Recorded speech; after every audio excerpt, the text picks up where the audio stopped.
Assalamualaikum warahmatullahi wabarakatuh.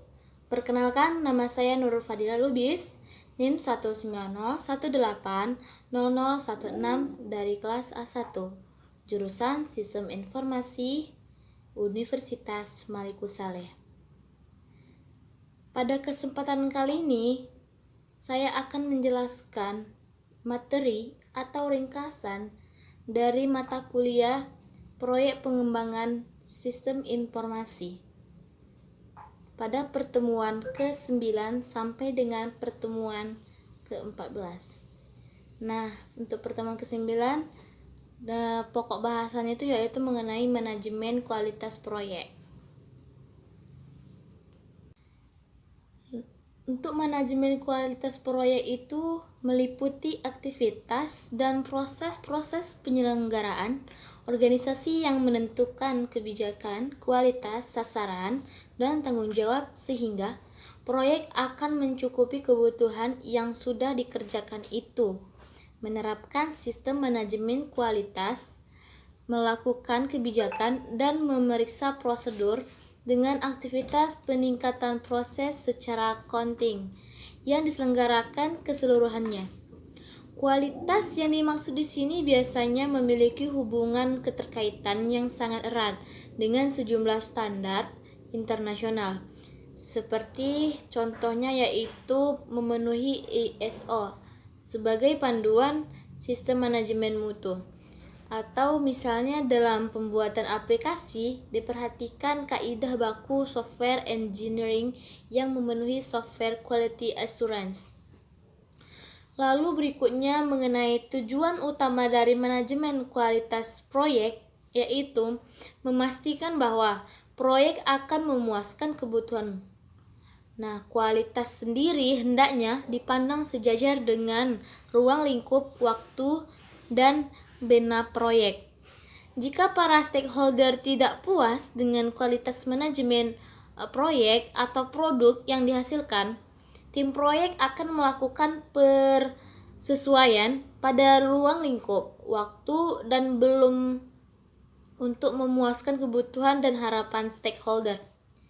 Lalu berikutnya di sini saya akan menjelaskan mengenai tentang proses-proses pada manajemen kualitas proyek.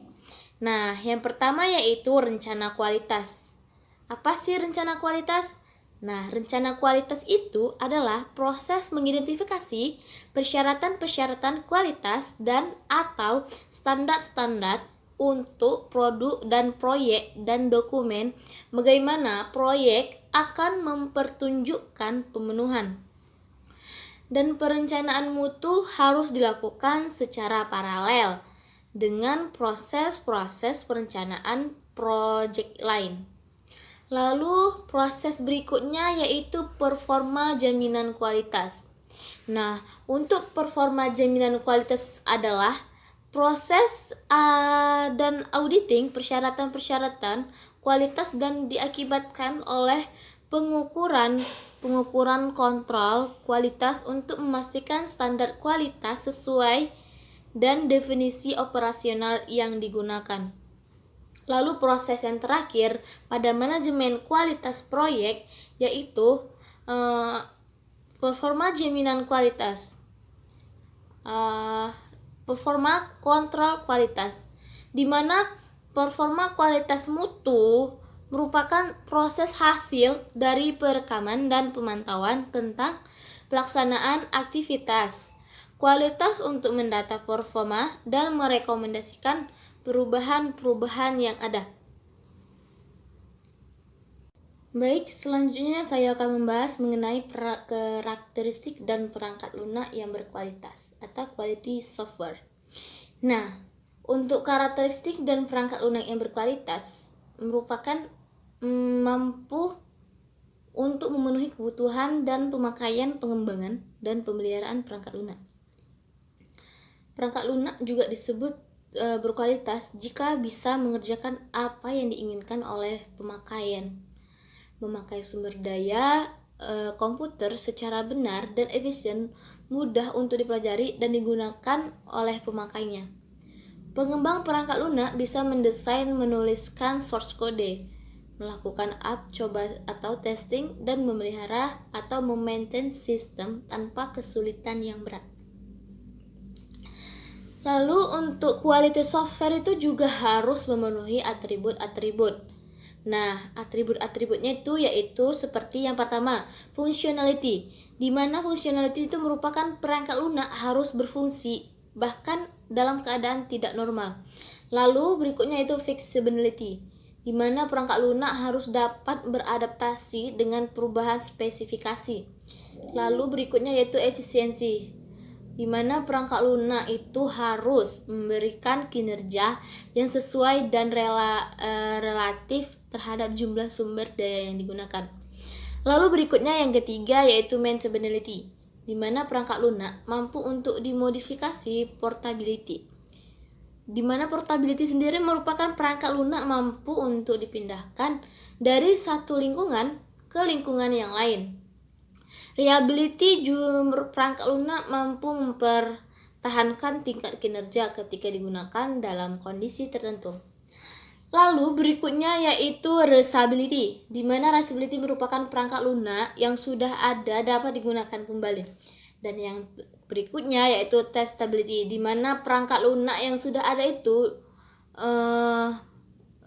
memungkinkan untuk dimodifikasi untuk divalidasi. Dan yang terakhir yaitu understandability, di mana perangkat lunak yang memungkinkan pengguna untuk memahami apakah cocok atau ditugaskan untuk kondisi tertentu. Lalu berikutnya di sini saya akan membahas tentang software quality dan Hewlett-Packard. Functionality merupakan diukur dengan mengevaluasi fasilitas dan kemampuan dari program. Usability itu merupakan diukur dari manusia yang memakai sistem atau tunika konsistensi dan dokumentasi.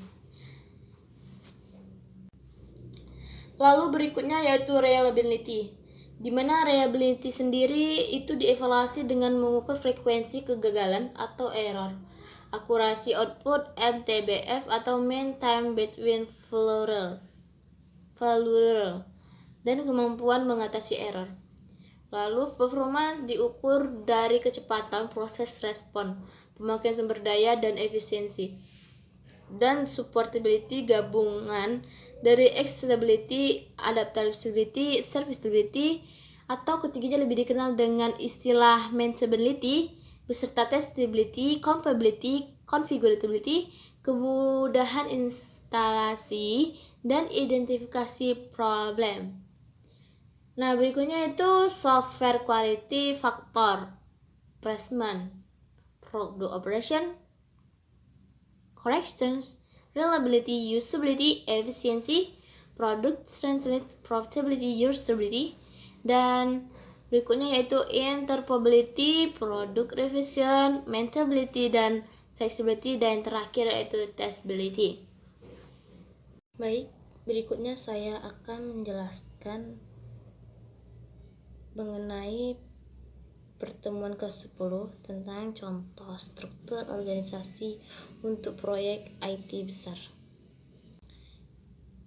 Output matrix, tugas tanggung jawab, responsibility achievement matrix, merupakan sebuah output matrix yang memetakan kerja proyek seperti yang dijelaskan dalam WBS atau work breakdown structure. Untuk orang yang bertanggung jawab melakukan pekerjaan seperti yang dijelaskan dalam Organization Breakdown Structure atau OBS. Struktur organisasi dapat terbagi menjadi RACI, yaitu R, Responsibility. Huruf R dari singkatan RACI adalah kepanjangan dari Responsibility atau tanggung jawab. Saat membagikan tugas menggunakan metode ini, responsible adalah orang yang bertanggung jawab untuk melakukan tugas yang sudah diembannya hingga selesai. Lalu berikutnya yaitu A, merupakan accountability. Huruf A adalah accountable, yaitu mereka yang bertanggung jawab dengan seluruh tugas yang dilimpahkan ke anggota timnya. Selain itu, mereka juga memiliki otoritas untuk mengembalikan keputusan terkait dengan penugasan. Peran ini sangat penting karena mereka harus bisa bertanggung jawab dalam setiap keputusan yang sudah diambil. Lalu berikutnya itu konsultan. Nah, konsultan sendiri merupakan seseorang yang menjadi bagian dari konsultan. Nah, konsultan adalah mereka yang telah ahli di bidangnya. Pasalnya, mereka akan bertugas untuk memberikan informasi seputaran proyek yang sedang dikerjakan. Biasanya, ada beberapa orang yang berperan sebagai konsultan karena sarannya sangat diperlukan agar proyek bisa berjalan lancar. Lalu berikutnya yang terakhir yaitu informat. Nah, I dari rasi adalah informat, yaitu anggota yang selalu mendapatkan informasi dari proyek yang sedang dijalankan mengenai tentang kemajuan proyek itu sendiri. Setiap ada keputusan dan perubahan yang dilakukan oleh tim harus selalu diberitahukan kepada seseorang yang masuk dalam golongan ini. Dan untuk OBS atau Organization Breakdown, intinya itu yaitu merupakan struktur pembagian kena dan struktur pembagian tugas dalam organisasi. Baik, berikutnya saya akan menjelaskan video pada pertemuan ke-11 mengenai manajemen komunikasi proyek. Manajemen komunikasi proyek meliputi proses-proses yang diperlukan untuk memastikan generasi yang sesuai dan tepat waktu, koleksi, distribusi, ruang simpan, perolehan kembali, dan disposisi terakhir informasi proyek. Lalu, komunikasi yang efektif menciptakan satu jembatan antara stakeholders yang berbeda yang dilibatkan dalam suatu proyek, menghubungkan berbagai latar belakang organisasi dan budaya. Nah, dalam manajemen komunikasi proyek tentunya ada proses-prosesnya. Proses-prosesnya yaitu sebagai berikut. Yang pertama, mengidentifikasi stakeholder. Mengidentifikasi stakeholder merupakan proses mengidentifikasi semua organisasi atau orang-orang yang dilibatkan oleh proyek dan dokumen informasi terkait. Lalu berikutnya prosesnya yaitu rencana komunikasi. Nah, rencana komunikasi sendiri merupakan proses penentuan informasi keperluan proyek stakeholder dan memerlukan satu pendekatan komunikasi. Lalu berikutnya yaitu distribusi informasi. Lalu berikutnya itu mengatur harapan stakeholder dan laporan performa. Baik, selanjutnya yaitu dimensi potensial aktivitas komunikasi. Nah, dimensi potensial aktivitas komunikasi merupakan aktivitas komunikasi. Yang pertama, yang internal di dalam proyek dan eksternal atau pelanggan proyek-proyek lain media dan publik. Lalu, formal merupakan laporan-laporan, memo, pengarahan singkat. Dan yang informal berupa email, diskusi-diskusi khusus untuk suatu maksud. Lalu berikutnya yaitu vertikal, itu berupa naik dan turun organisasi, dan horizontal yaitu merupakan dengan panutan-panutan. Lalu berikutnya pejabat yaitu berupa laporan berkala, laporan tahunan. Dan bukan penjabat dia komunikasi-komunikasi yang boleh diumumkan. Dan dimensi selanjutnya itu lisan dan tulisan, dan yang terakhir yaitu verbal dan non-verbal atau modulasi suara dan bahasa tubuh. Lalu berikutnya yaitu identifikasi stakeholder. Nah, untuk identifikasi stakeholder sendiri merupakan proses penentuan informasi keperluan proyek stakeholder dan melukiskan satu pendapat komunikasi. Lalu mengenai mengatur harapan stakeholder yaitu proses berkomunikasi dan bekerja dengan stakeholder untuk menemukan satu pengalaman dan isu kebutuhan-kebutuhan mereka ketika mereka terjadi. Dan yang terakhir yaitu laporan performa. Nah, laporan performa adalah proses pembagian dan pengumpulan performa informasi, termasuk laporan-laporan status, pengukuran-pengukuran kemajuan, dan peramaian-peramaian. Baik, berikutnya di sini saya akan menjelaskan mengenai materi pada pertemuan ke-12, yaitu tentang manajemen risiko proyek. Nah, proses sistematis untuk merencanakan, mengidentifikasi, menganalisa, dan merespon risiko proyek. Tujuannya untuk meningkatkan peluang dan dampak peristiwa positif dan mengurangi peluang dan dampak peristiwa yang merugikan suatu proyek. Lalu dalam manajemen risiko proyek yaitu meliputi dari proses-proses perencanaan, dari pelaksanaan manajemen risiko, identifikasi, analisa, tanggung jawab, perencanaan, dan kendali dan pemantauan dalam satu proyek. Sasaran dari manajemen risiko proyek adalah untuk meningkatkan dampak dan kemungkinan dari kejadian positif dan mengurangi dampak dan kemungkinan kejadian negatif di dalam suatu proyek. Lalu berikutnya yaitu manajemen rencana risiko. Nah, manajemen rencana risiko adalah proses penjelasan bagaimana cara melakukan aktivitas manajemen risiko untuk satu proyek. Dan ya berikutnya yaitu performa analisa risiko kualitatif. Nah, performa analisa risiko kualitatif adalah proses dari prioritizing risiko untuk analisa tindakan lebih lanjut atau dengan menaksir dan mengkombinasikan kemungkinan pada dampak yang terjadi. Performa analisa risiko kuantitatif adalah proses dari penelitian dengan nomor pada efek dari risiko-risiko yang dikenali pada keseluruhan sasaran proyek. Lalu berikutnya yaitu proses menggunakan teknik seperti simulasi Monte Carlo atau pohon keputusan untuk yang pertama menghitung hasil yang memungkinkan dan peluangnya. Lalu berikutnya yaitu menilai peluang untuk mencapai tujuan proyek.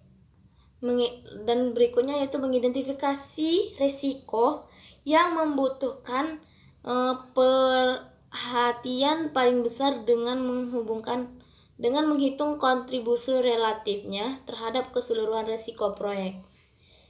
Lalu berikutnya yaitu mengidentifikasi biaya, jadwal, dan target ruang lingkup yang realistis dan dapat dicapai. Dan berikutnya yaitu menentukan keputusan manajemen proyek ketika beberapa kondisi atau hasil tidak pasti. Dan yang terakhir yaitu tanggapan rencana risiko. Nah, tanggapan rencana risiko adalah mengembangkan pilihan dan tindakan untuk meningkatkan peluang dan untuk mengurangi ancaman-ancaman pada sasaran proyek. Lalu berikutnya yaitu strategi untuk risiko negatif. Yang pertama yaitu avoid. Nah, avoid sendiri merupakan penghindaran risiko melibatkan perubahan rencana manajemen untuk menghilangkan ancaman oleh risiko, merugikan, mengisolasi tujuan dari proyek dari dampak risiko. Lalu strategi untuk risiko negatif berikutnya yaitu transfer, merupakan pemindahan risiko mensyaratkan penggantian penerima dampak negatif dari pemilik ke pihak ketiga. Lalu yang terakhir yaitu mitigate, yaitu merupakan pengurangan peluang dan atau dampak peristiwa berisiko merugikan ke ambang atau batas yang dapat diterima. Lalu berikutnya yaitu strategi untuk risiko positif. Yang pertama yaitu exploit. Nah, exploit merupakan strategi untuk memastikan bahwa kesempatan atau risiko positif dapat terrealisasi. Lalu berikutnya itu share, merupakan alokasi kepemilikan kepada pihak ketiga yang memiliki kemampuan terbaik menangkap peluang manfaat proyek. Lalu berikutnya yaitu enhance atau memodifikasi atau ukuran kesempatan dengan meringankan peluang atau dampak positif dengan mengidentifikasi dan memaksimalkan pengendali kunci dari resiko berdampak positif. Baik, lalu berikutnya saya akan menjelaskan mengenai materi pada pertemuan ke-13, yaitu dengan bahasan manajemen pengadaan proyek. Nah, proses manajemen pengadaan proyek merupakan proses-proses yang diperlukan untuk membeli atau memperoleh produk-produk, jasa, atau hasil-hasil yang diperlukan dari luar tim proyek. Atau bisa disebut juga dengan pengelolaan kontrak dan kendali proses perubahan yang diperlukan untuk mengembangkan dan mengurus pesanan pembelian atau kontrak-kontrak yang dikeluarkan oleh anggota tim proyek yang diberi hak. Atau bisa disebut juga pengaturan kontrak yang manapun yang dikeluarkan oleh suatu organisasi luar, yaitu pembeli yang memperoleh proyek dari penyelenggara organisasi atau penjual dan mengatur kewajiban-kewajiban sesuai kontrak yang ditempatkan di tim proyek oleh kontrak. Lalu berikutnya yaitu proses-proses pada manajemen pengadaan proyek. Yang pertama yaitu rencana pengadaan, yang kedua melakukan pengadaan, dan yang ketiga yaitu mengurus pengadaan. Lalu yang terakhir yaitu menutup pengadaan. Baik, berikutnya yaitu rencana pengadaan. Nah, rencana pengadaan adalah proses dokumentasi keputusan pembelian proyek, menetapkan pendekatan dan mengidentifikasi para penjual yang potensial. Nah, keputusan membuat dalam mengembangkan rencana manajemen pengadaan dan juga mempengaruhi jadwal proyek dan diintegrasikan dengan pengembangan jadwal, memperkirakan aktivitas sumber daya dan keputusan buat atau beli. Lalu alat bantu untuk perencanaan pengadaan ini yaitu make or buy analysis. Make or buy analysis ini digunakan untuk menentukan apakah organisasi harus membuat atau melakukan sebuah produk atau layanan atau jasa di dalam organisasi atau membelinya dari pihak lain. Jadi, keputusannya dia membuat sendiri produk atau jasa atau layanannya atau dia membeli dari pihak lain. Lalu berikutnya yaitu melakukan pengadaan kontrak. Nah, untuk melakukan pengadaan kontrak di sini merupakan proses tanggapan peroleh penjual memilih seseorang penjual dan menganugerahkannya kontrak. Jadi ada kontrak antara penjual dan pembeli pada proses ini. Nah, pada proses ini tim akan menerima proposal atau penawaran dan akan menerapkan sebelumnya memilih kriteria yang digambarkan untuk memilih satu atau lebih para penjual yang berkualitas untuk melakukan pekerjaan dan bisa diterima sebagai penjual. Jadi, dalam proses ini ada lebih dari satu proposal atau penawaran dan bisa memilih satu atau lebih dari proposal tersebut yang berkualitas agar melakukan pekerjaan atau melakukan pengadaan ini dan bisa diterima sebagai penjual. Nah, untuk membuat sebuah contract statement of work atau SOW atau perjanjian kerja atau kontrak kerja, ada beberapa format atau template dalam pembuatannya, yaitu yang pertama, lingkup kerja apa isinya. Lingkup kerja menjelaskan pekerjaan yang harus dilakukan secara detail. Selain itu menentukan perangkat keras dan perangkat lunak yang diperlukan secara tepat dan sesuai dengan pekerjaannya. Jadi peralatannya baik itu perangkat keras maupun perangkat lunak yang dibutuhkan atau direkomendasikan. Lokasi kerja. Nah, lokasi kerja itu menjelaskan di mana pekerjaan harus dilakukan. Selain itu, menentukan lokasi perangkat keras dan perangkat lunak di mana orang melakukan pekerjaan di lokasi perangkat keras, dan perangkat lunak itu sudah ditentukan di mana diletakkannya. Dan karena itu berhubungan dengan gimana orang tua bekerja sama, maka mereka keras dan perangkat lunaknya. Lalu berikutnya yaitu mengenai periode kinerja, menentukan kapan pekerjaan dimulai dan diakhiri jam kerjanya. Jumlah jam yang dapat ditagih per minggu di mana pekerjaan harus dilakukan dan informasi mengenai jadwal terkait. Lalu berikutnya yaitu jadwal produk yang dihasilkan. Di sini memberikan daftar produk yang dihasilkan, menggambarkan secara rinci dan menentukan kapan jatuh tempo atau harus diselesaikan. Berikutnya yaitu standar yang dapat diperlakukan, menentukan standar-standar spesifik setiap perusahaan atau industri yang relevan dengan pelaksanaan pekerjaan.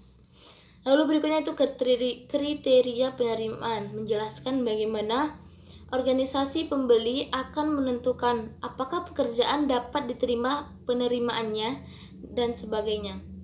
Lalu yang terakhir yaitu syarat-syarat khusus.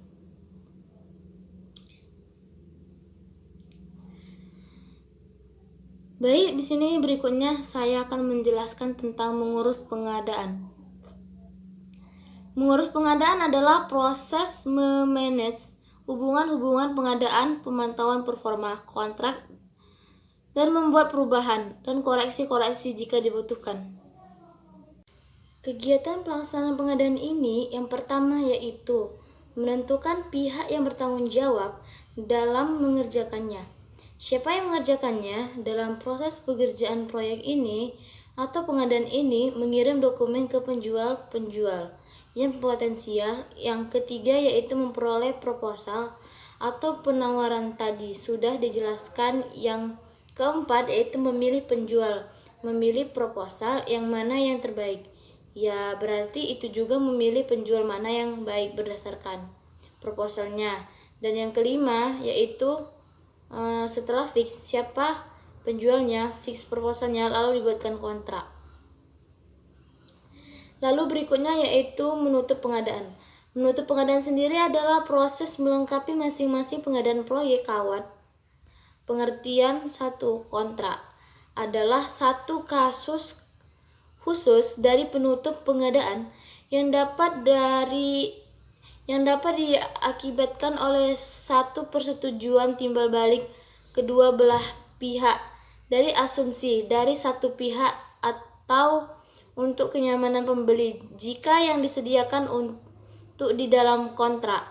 Nah, tim proyek harus yang pertama itu menentukan semua pekerjaan diselesaikan secara benar dan memuaskan, benar enggaknya. Semua pengadaannya sudah jelas, benar, dan memuaskan. Kedua, melakukan update yang merefleksikan hasil akhir dan pengadaan. Apabila ada penambahan baik itu dari perangkat keras maupun perangkat lunak, agar harga hasil akhirnya juga bagus. Yang ketiga yaitu mengarsipkan informasi untuk digunakan ke depannya. Jangan lupa arsipkan informasi, diartikan dokumen agar nanti dapat digunakan setelahnya. Selanjutnya saya akan menjelaskan ringkasan dari pertemuan ke-14 yaitu dengan pokok pembahasan Project Stakeholder Management. Project Stakeholder Management sendiri merupakan proses yang diperlukan untuk mengidentifikasi orang-orang, kelompok, atau organisasi yang dapat mempengaruhi atau dipengaruhi oleh proyek. Stakeholder proyek adalah pihak-pihak baik secara individual, kelompok, maupun organisasi yang mungkin mempengaruhi atau dipengaruhi oleh keputusan aktivitas dan hasil dari suatu proyek. Dalam stakeholder management berdasarkan buku PMBOK Project Body atau Project Management Body of Knowledge yaitu edisi kelima, Stakeholder itu harus diidentifikasi sebelum dimulai. Jadi stakeholder itu dapat terlibat secara aktif di proyek atau memiliki kepentingan yang dapat berupa hasil yang positif atau negatif terhadap kinerja atau penyelesaian proyek. Stakeholder yang berbeda mungkin memiliki persaingan yang menciptakan konflik di dalam proyek. Lalu ketiga, yaitu tujuan dibuatnya stakeholder adalah untuk mengidentifikasi semua orang atau organisasi yang terpengaruh oleh suatu proyek untuk menganalisis harapan pemangku kepentingan. Stakeholder untuk secara efektif melibatkan pemangku kepentingan atau stakeholder dalam keputusan proyek sepanjang masa proyek. Manajer proyek dan timnya harus memiliki dialog yang baik dengan bermacam-macam stakeholder dan mengatasi masalah yang terjadi untuk memastikan kepuasan stakeholder. Proyek seringkali menyebabkan perubahan dalam organisasi. Dalam beberapa orang mungkin kehilangan pekerjaan ketika proyek selesai. Misalnya proyek mungkin membuat gambar untuk membuat beberapa pekerjaan menjadi usang atau tidak dilakukan, atau proyek mungkin mengakibatkan pekerjaan outsourcing ke grup eksternal untuk membuat organisasi lebih efisien. Manajer proyek mungkin dipandang sebagai musuh oleh stakeholder ini, dan jika stakeholder lain terkena dampak negatif terhadap keputusan tadi, sebaliknya beberapa orang mungkin melihat manajer proyek sebagai sekutu atau teman jika mereka memimpin proyek yang membantu meningkatkan keuntungan, menghasilkan pekerjaan baru bagi mereka, meningkatkan gaji untuk stakeholder. Bagaimanapun, apapun kondisinya, proyek harus belajar untuk mengidentifikasi, memahami, dan bekerja dengan berbagai macam stakeholder. Ada beberapa contoh stakeholder proyek adalah sebagai berikut. Yang sponsor ini adalah: pertama, sponsor.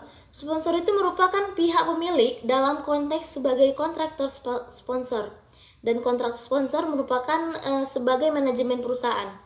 Lalu yang kedua yaitu customer atau user, merupakan pihak yang akan memanfaatkan hasil dari pelaksanaan proyek. Contohnya, jika proyek itu pembangunan apartemen, maka customernya atau usernya adalah pembeli apartemen. Lalu yang ketiga yaitu seller atau penjual, merupakan pihak yang mendukung pelaksanaan proyek. Ada dua konteks dalam konteks owner, maka seller ini adalah para main kontraktor dan main distributor yang diadakan langsung. Tapi dalam konteks kontraktor dan subkontraktor, seller ini adalah pemasok barang, material, alat, dan tenaga kerja yang dibutuhkan dalam pelaksanaan proyek. Yang keempat, bisnis partner. Bisnis partner ini merupakan pihak-pihak yang memiliki kepentingan bisnis dengan adanya proyek tersebut setelah proyek beroperasi. Contohnya, jika proyek adalah terminal bandara, maka pihak airline memasok bahan bakar pesawat. Pemasok makanan, penyedia layanan komunikasi dapat dikatakan sebagai business partner atau teman bisnis. Lalu organisasi grup merupakan pihak yang berupa kelompok organisasi yang terkait dengan proyek. Lalu berikutnya yaitu functional manager. Functional manager merupakan pihak yang terkait dengan pelaksanaan proyek di mana fungsinya adalah sebagai supporting. Contohnya adalah manajer keuangan, manajemen SDM, manajemen pemasaran di dalam suatu perusahaan. Lalu berikutnya yaitu institusi keuangan. Nah, institusi keuangan itu merupakan pihak yang berkaitan dengan proses pendanaan proyek seperti bank atau lembaga keuangan lainnya. Lalu berikutnya yaitu pemerintah pusat dan setempat. Nah, pemerintah pusat dan setempat ini merupakan pemerintah yang terkait dengan pelaksanaan proyek seperti departemen pemerintahan seperti PU, perhubungan, lembaga auditor, dan lain sebagainya. Ditetapkan pemerintah setempat cukup berjenjang dari kelurahan, kecamatan, kabupaten, hingga provinsi. Lalu berikutnya yaitu ekspor. Nah, ekspor sendiri merupakan pihak yang dianggap ahli yang berperan terhadap pelaksanaan proyek. Contohnya ahli kontrak, ahli pemasaran, dan ahli sebagainya. Expert merupakan pihak yang dianggap ahli yang berperan terhadap pelaksanaan proyek. Contohnya ahli kontrak, ahli pemasaran, dan lain sebagainya. Lalu berikutnya itu konsultan. Konsultan merupakan pihak yang berperan dalam membantu pemilik proyek dalam merencanakan, mengawasi, dan mengendalikan proyek. Lalu berikutnya itu staf proyek. Staf proyek merupakan individu-individu yang menjadi karyawan atas organisasi proyek seperti staf pemilik proyek, kontraktor, staf konsultan, dan lain sebagainya. Lalu berikutnya yaitu lingkungan sekitar proyek. Lingkungan sekitar proyek merupakan masyarakat yang ada sekitar lingkungan sekitar proyek, yang dapat berupa individu, kelompok, ataupun perusahaan. Lalu berikutnya yaitu kegiatan dalam mengelola proyek dapat menyebabkan beberapa dampak yang jelek terhadap kinerja proyek. Seperti keterlambatan akibat lamanya keputusan diambil dan tidak disetujui langkah percepatan yang diperlukan. Selanjutnya peningkatan biaya akibat hambatan sekunder terhadap approval langkah untuk mengatasi risiko proyek. Lalu berikutnya yaitu hal-hal yang tidak diharapkan akibat tingginya konflik yang tidak teratasi. Lalu berikutnya dampak negatif lainnya seperti penghentian proyek pabrik yang sudah terlalu tinggi. Terdapat 4 tahapan proses yang terjadi pada manajemen pemangku kepentingan atau stakeholder. Yang pertama, mengidentifikasi pemangku kepentingan. Yang kedua, perencanaan manajemen pemangku kepentingan. Yang ketiga, mengelola keterlibatan pemangku kepentingan. Dan yang terakhir yaitu mengontrol keterlibatan pemangku kepentingan.